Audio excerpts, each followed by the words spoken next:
Hello friends, welcome to my new blog. তোমরা কেমন আছো? আশা করি তোমরা সবাই ভালো আছো।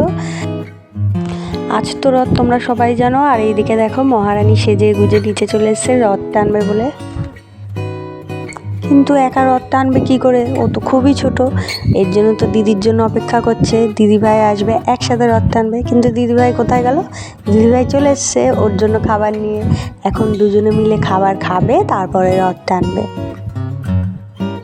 এইদিকে তো জগন্নাথ দেব দুই মহারানীর জন্য অপেক্ষা করতে করতে বোর হয়ে যাচ্ছিল, কিন্তু অবশেষে দুজনের খাওয়া দাওয়া শেষ হলো। তারপরে ওরা নিয়ে বেরালো রথটা, আর দুজনে মিলে দেখো কত সুন্দর ঘুরছিল। মন্দিরে চলে এসছে, এখানে একটা রাধাকৃষ্ণর মন্দির, ওখানে চলে এসছে দুজনে মিলে, খুব এনজয় করছিল।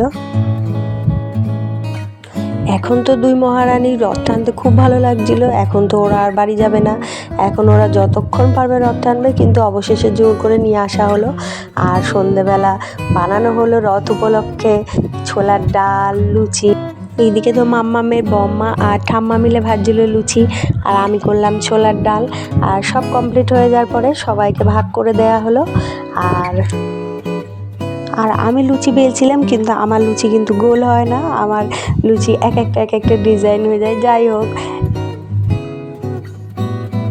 লুচি গোল হোক কিংবা লম্বা হোক কিংবা ব্যাকাচেরা হোক, সবই তো যাবে পেটে, ওইসব নিয়ে অত মাথা ঘামাই না। যাই হোক, এইদিকে আমাদের রান্না কমপ্লিট হয়ে গেছে, আর দেখো সবাইকে ভাগ করে দিচ্ছি, একা খেলে তো হবে না। আজকের ভিডিওটা এই পর্যন্ত। তোমাদের যদি ভালো লেগে থাকে অবশ্যই একটা লাইক, কমেন্ট আর সাবস্ক্রাইব করে দিও। টাটা বন্ধুরা।